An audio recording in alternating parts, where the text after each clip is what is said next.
Magsiupo muna tayong lahat. Good afternoon po sa inyong lahat. Batiin natin ang mga katabi natin. Good afternoon.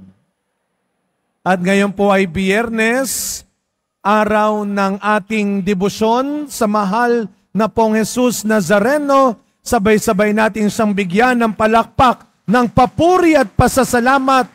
Mas malakas sa palakpak para sa Kanya.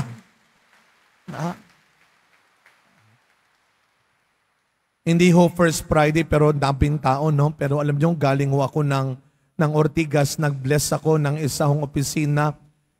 Iginrab na ho ako. Kaya lang grabe ang traffic. 1:30 na, nasa May Puresa. Kaya nagpababa na ako, nag-MRT na ako para umabot ho dito. Pero pag tinignan ho ninyo ang mga tao, kahit na galing sa iba't ibang lugar, isa lang ang patutunguhan, ang tahanan ng pong Jesus Nazareno. Meron ho ako itatanong, be honest ha? Maging tapat. Ang hindi magsabi ng totoo, babagsakan ng mga electric pan na ito. Sino ho sa inyo dito ang mga walang asawa, taas ang kamay? Single. Sigurado kayo ha? Taas ang kamay. Yan. Sino ang mga may asawa, taas ang kamay? Yan. Sino dito ang may sariling bahay? Taas ang kamay. Sino sa atin ang mga nangungupahan lang? Hindi ko bibigyan ng pambayad. Taas ang kamay. Nangungupahan. Yan. Sino dito ang may mga utang? Taas ang kamay. Wala, grabe. Muntik nang tumayo O dito, be honest ha, be proud. Sino ang masasabi niyang, wala po akong utang sa ngayon? Taas ang kamay. Proud. Tinignan kayo nung katabi mo, alam ko na kung kanino ko lalapit. Pero sino dito? Sino sa atin dito ang magsasabi ng siya ay mayroong kasalanan na nagawa? Taas ang kamay.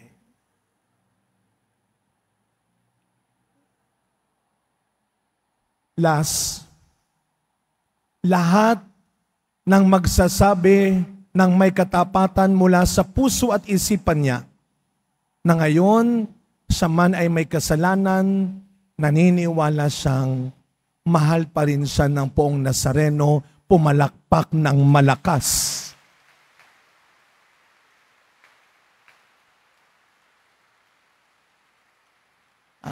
Alam niyo mga kapatid, marami tayong pagkakaiba-iba.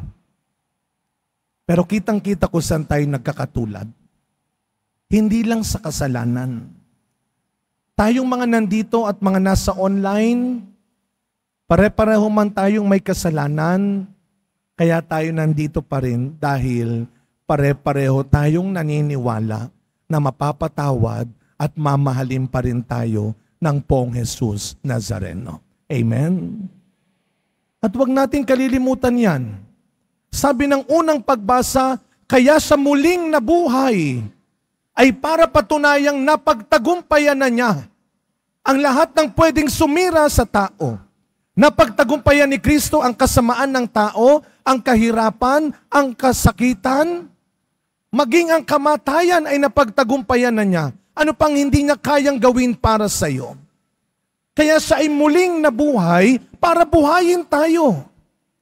Hindi pagkatapos nating mamatay, sapagkat araw-araw para tayong nabubuhay ng patay. Wala tayong gana, walang pag-asa, wala tayong sigla. Kaya araw-araw ipinapaalala ni Kristo, piliin mong mabuhay, yan ang wag mong kalilimutan araw-araw. Ako'y namatay at ako'y muling nabuhay para sa iyo. Yan ang sabi ng ating unang pagbasa. Baliwala ang pagsunod natin sa Kanya kung hindi siya muling nabuhay. At siya ay muling nabuhay hindi lang para sa iilan.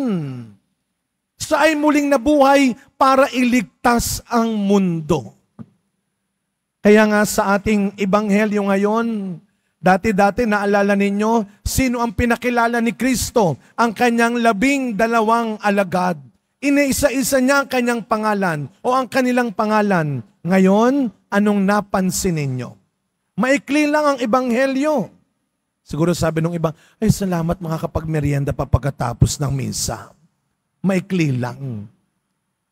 Ano ang narinig natin sa ebanghelyo ngayon? Si Kristo ay patuloy na nangaral, nagpahayag ng mabuting balita kasama ang 12 at ilang mga kababaihan. Mga kapatid, sa panahon ng ating Panginoon, alam natin, maliban sa mga bata, maliban sa mga may sakit, ang mga babae noon ay itinuturing din na mahina, umaasa lang sa kanyang asawang lalaki, umaasa lang sa kanyang anak na lalaki.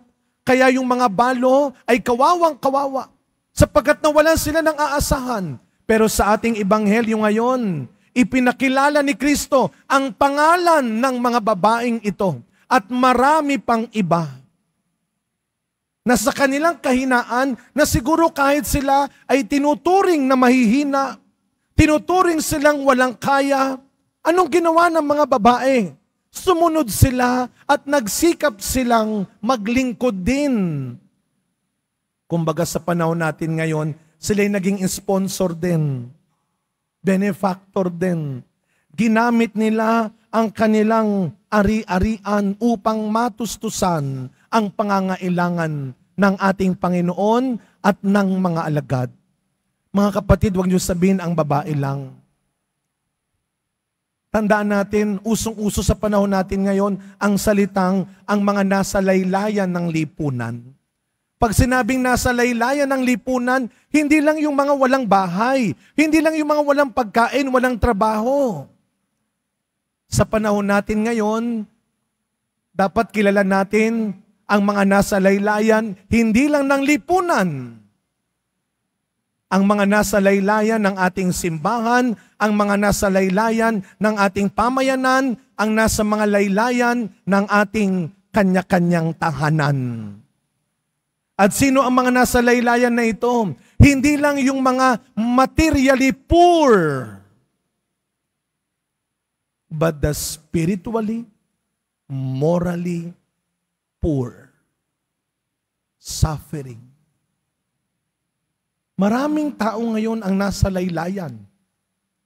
Yung mga hindi nyo sinasama sa usapan, yung mga hindi nyo sinasali sa mga gawain, yung mga inietsapwera ninyo sa loob ng bahay, yung mga pinagtutulungan natin sa trabaho, yung mga itinataboy natin, ito yung mga taong nakakaranas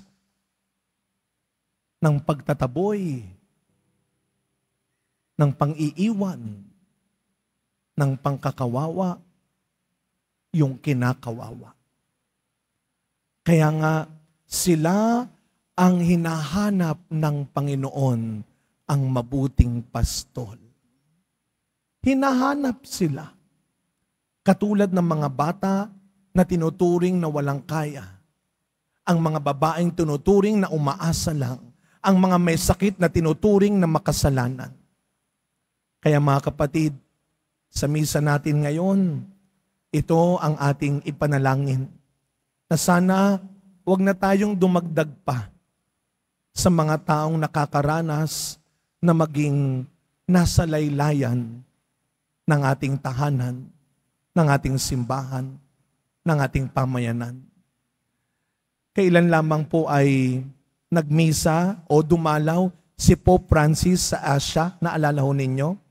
Sa Indonesia, sa Papua New Guinea, tama ba, sa East Timor din, at saka sa Singapore. Naaalala ko ba na napanood ninyo yung video tungkol dun sa Indonesia, na may isang bata daw na hindi makapagsalita, na inilapit nung kanyang nanay sa sasakyan ni Pope Francis, at pagkatapos daw hipuin o basbasan ni Pope Francis yung bata, di umano yung bata ay biglang nakapagsalita. Kaya iyak nang iyak yung nanay. Ang daming sinasabi. Sabi nila nakapagsalita na daw yung bata. Nung tinitingnan ko yung video, parang yung nanay ang nakapagsalita na. Kasi yung nanay, yung salita ng salita, no? Siyempre yung joy, yung tuwa ng nanay.